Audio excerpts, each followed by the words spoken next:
subscribe කරන්න, bell icon එක click කරන්න, like කරන්න, comment කරන්න, share කරන්න. මට කෝල් කරලා කවුරු කෙනෙක් කතා කරලා මැෂින් එකේ ප්‍රශ්නයක් තියෙනවා කියලා මම යනවා. ගියාට ඇත්තටම තියෙන එතන ඉන්දිකටු ගැන ප්‍රශ්නයක්. ඉන්දිකටු ගැන ප්‍රශ්නයක් කියන්නේ වැරදි ඉන්දිකට්ටක් දාලා නෙමෙයි. මැෂින් එකට පාවිච්චි කරන්න ඕන මොඩල් ඒ පාවිච්චි කරන්න ඕන මැෂින් එකට පාවිච්චි කරන්න ඕන මාදිලියේ ඉන්දිකට්ට පාවිච්චි නොකිරීම නෙමෙයි.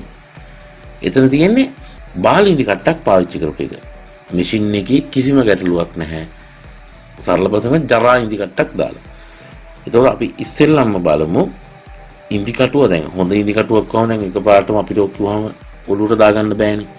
එතකොට එක එක විදියට තියෙනවා එක එක ලේබල් තියෙනවා එක එක පැකට් වල තියෙනවා එක එක නම් වලින් තියෙනවා. ඕක අපිට හොයන්න බෑ.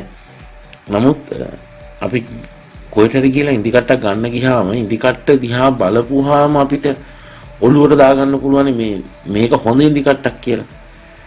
අපිට පේනවාදී මේ අපි නූල දාන්නේ needle I කියන්නේ ඒ කොටසේ පේනවා ඇති නිමාවේ කිසිම පිරිසුදුකමක් නැහැ. කිසිම නිමාවක් නැහැ.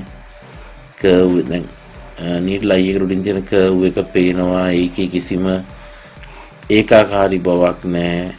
needle එකේ අනිත් පැත්තේ තියෙන කට් එකේ ඒ කියන්නේ අපි ඉන්දිකටුව නූල දාන පැත්තේ තියෙන කට් එකේ තියෙන ඕක හරහානේ රෙද්ද හරහා යනකොට නූල ඉන්නේ.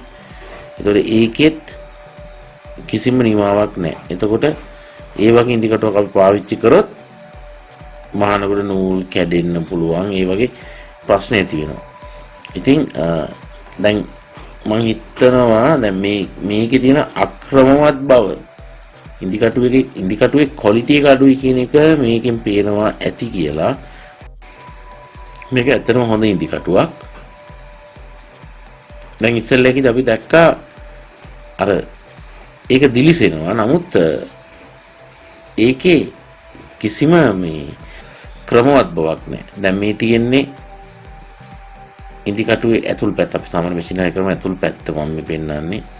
කර්ව් එක හොඳට තියෙනවා. නීඩල් කර්ව් එක හොඳට තියෙනවා. මේ තියෙන නීඩල් කට් එක ඒක ඇත්තටම හොඳම මට්ටමින් තියෙනවා. මම හිතනවා මට zoom කරන්න පුළුවන් වෙයි. හරි. දැන් ඔන්න පේනවා නීඩල් I එක.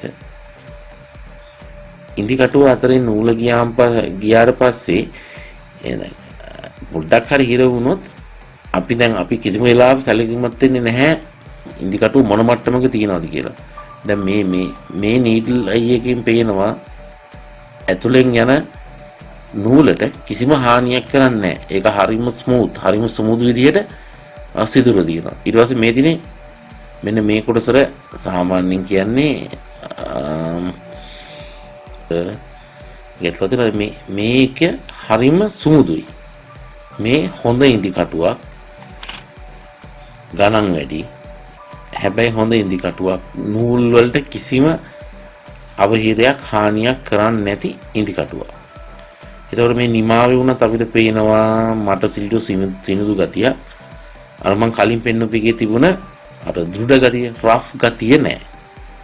එතකොට දැන් මං කලින් පෙන්නපු ඉන්දිකටුව ඒක රුපියල් 10කට ගන්න පුළුවන් වෙනකොට මේක රුපියල් 28ක් විතර වගේ වෙනවා. එතකොට ඉන්දිකටු ගන්නකොට අපි ඉස්සෙල්ලාම හිතන්න ඕනේ තමයි එකක් ප්‍රයිස් එක. මිල කීයද?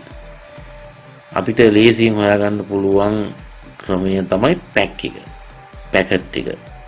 කොලේ කොතලා තියෙන්නේ. සුදු පාට පැකට් එකක් ඇතුලේ දාලා ඊයන් කොලේ කොතලා ඒක ඇතුලේ දාලා තියෙන්නේ. එතකොට අපිට පැකට් එක ගත්ත ගමන් තේරෙනවා නේ පැකට් එකත් කැතයි නම්.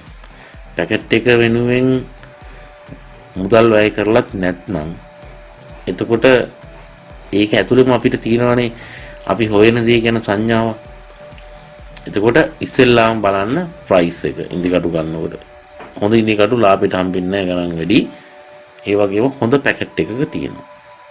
subscribe කරන්න, bell icon එක click කරන්න, like කරන්න, comment කරන්න, share කරන්න.